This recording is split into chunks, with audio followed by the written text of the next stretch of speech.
This is the Mahindra Thar Roxx and it has been the talk of the town since its unveil on Independence Day this year. And a lot of people have been making a lot of content on the Thar Roxx, comparing it with as many cars as possible. I know I'm guilty of the same.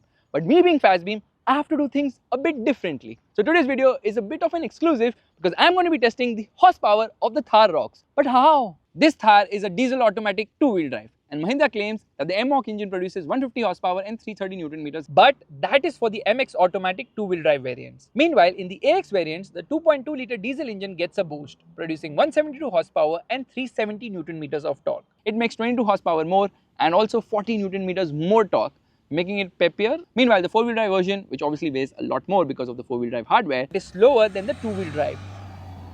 So we are going to be testing the fastest diesel variant of the Thar Roxx today.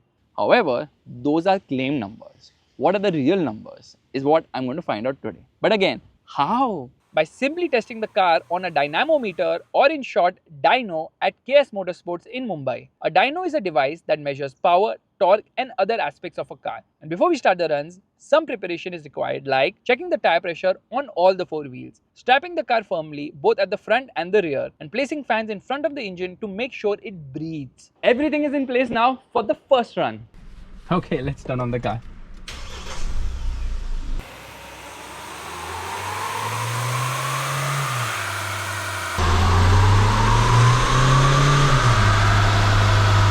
Right now, what horsepower you got? 146. Not bad. We did 3 runs to ensure accuracy with varying throttle inputs. The third run was obviously on full throttle. And the car returned a peak power of 146.1 horsepower at 3400 rpm and a peak torque of 354 Newton meters at 2900 rpm. This is on the wheels. The peaking of power and torque is in line with Mahindra's claims. I am super impressed by this 2.2-litre MOC diesel engine. Mahindra really offers you what it promises, which is super impressive. But what is more impressive is that all the runs have been done till now in eco drive mode. Yes, in zip drive mode, because the car refuses to go into the more powerful zoom drive mode, because the car is very smart. It realized that the car has been driven on 2 wheels and not 4, through a lot of errors on the instrument cluster, and then refused to go in the more powerful drive mode. In fact, whenever you press the drive mode button, it will simply not show anything. It will just say drive mode inhibited. I don't even know what that means. But I have also seen this error in the Scorpio N. So it's not just specific to the Thar Roxx.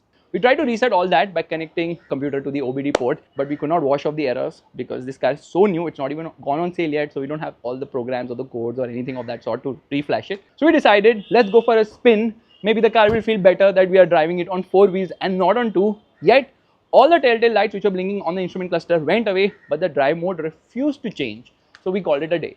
But then, when I unlocked the car again, it became Gajni. It forgot everything, and now I can put it in the more powerful zoom drive mode, which means that we are going to redo all the runs, go through a very cumbersome process of restrapping everything, putting the fans here and there. But let's see whether this car can come close to Mahindra's claim numbers, because it's already awfully close in eco drive mode. And this time we did 2 runs in the more powerful zoom drive mode.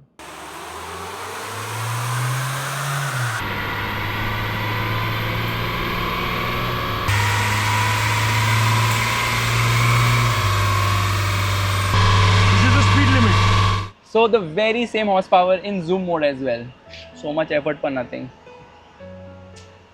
Maybe few foot-pounds of torque increased. Maybe zoom gives you that little juice, more torque. Yeah, I don't. Horsepower has been the same. It seems that zoom mode offers minutely better performance, as power was up by 1 HP to 147 HP, while torque was up by 2 Newton meters to 356 Newton meters. But I feel that could also be due to the varying temperature during the runs. The car was unstrapped, and the first thing I did was fuel it up, because such tests do make the car thirsty. It was then time to test the acceleration of the car on the road using my specialist timing gear. First, I'll test the 0 to 100 km/h acceleration in the lower zip mode, and here we go.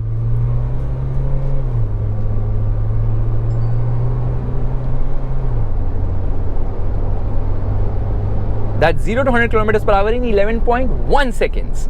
Now we're going to stop and we're going to try the same thing in the more powerful zoom mode. And here we go. Yeah, speed.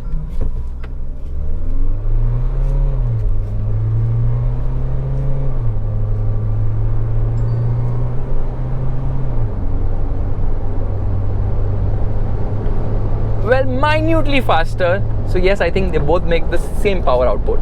Two things we learned today. Number 1, Mahindra is the only Indian car brand which can make its own diesel engines, not having to rely on Mercedes-Benz or Jeep, because this 2.2 litre M-Hog diesel engine is hugely impressive. Mahindra can also make awesome petrol engines because the 2 litre M-Stallion engine, which also powers the Thar Roxx, the Scorpio N, and also the XUV700 is fantastic. It's a different thing altogether. It has a very bad drinking habit. Coming back to the diesel, the dyno gives us an accurate picture of loss in output from the crank to the wheels, and the power loss is a bit high at 14.53%. But the torque loss of just 3.78% is actually quite impressive. Forget the Thar Roxx, any Mahindra diesel car, close your eyes and get it, because Mahindra has at the end of the day made a phenomenal diesel engine. It's efficient, it has good amount of power and performance. Yeah, the telltale lights really frustrated me, but now everything is fine. All the lights are gone. Mahindra won't even know I've done all these activities till they see this video. And if you like this video, make sure to give it a thumbs up, that's the like button, and also subscribe to the channel, and let me know which is the car which should go next on the dyno with me.